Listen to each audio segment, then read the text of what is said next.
Depuis l'arrivée de Donald Trump à la Maison-Blanche, la politique étrangère américaine en Afrique a pris un tournant radical, en particulier au Sahel.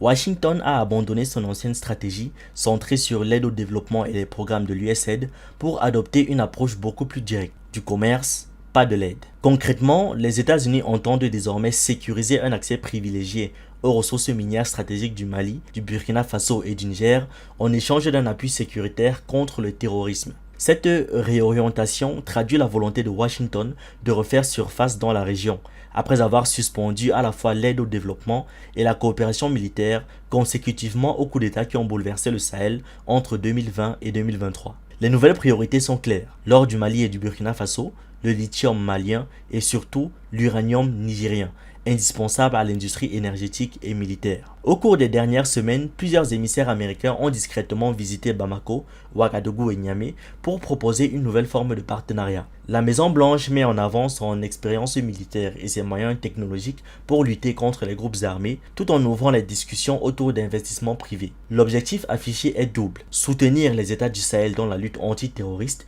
tout en garantissant aux entreprises américaines des contrats dans le secteur minier. Face à ces propositions, les autorités sahéliennes regroupées au sein de l'Alliance des États du Sahel, l'AES, se montrent prudentes. Le ministre malien des Affaires étrangères, Abdoulaye Diop, a reconnu l'intérêt des investissements étrangers, mais a insisté sur la nécessité de préserver la souveraineté de la région sur ses propres ressources. Des sources locales rapportent que Washington chercherait à obtenir des concessions minières en échange d'opérations militaires ciblées contre les chefs terroristes. En juillet, une délégation militaire burkinabé s'est même rendue à Washington, illustrant l'intérêt américain pour relancer les échanges bilatéraux dans ce nouveau cadre. Cette stratégie s'inscrit parfaitement dans la vision géopolitique de Donald Trump, qui a toujours placé les ressources naturelles au cœur de ses négociations internationales, que ce soit avec l'Ukraine, le Moyen-Orient ou encore la région des Grands Lacs africains. Le Sahel n'échappe donc pas à cette logique. Mais la conjecture régionale a profondément changé. Après avoir rompu leurs liens avec la France et mis fin à plusieurs accords de coopération occidentaux,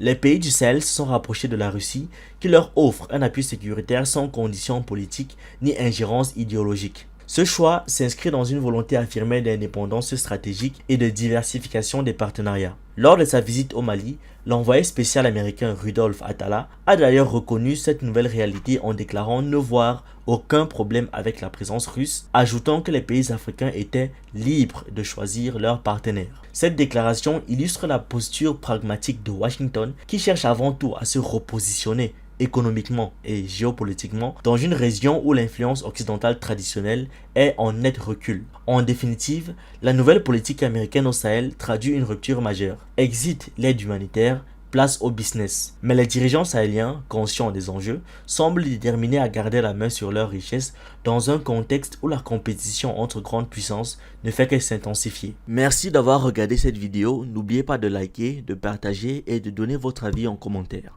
Vous pouvez aussi nous suivre sur nos différentes plateformes Facebook, YouTube, TikTok et surtout sur le réseau social africain Diba World, disponible sur Android et iOS. Pour ceux qui le souhaitent, vous pouvez aussi rejoindre notre communauté WhatsApp. Tous les liens utiles sont dans la description.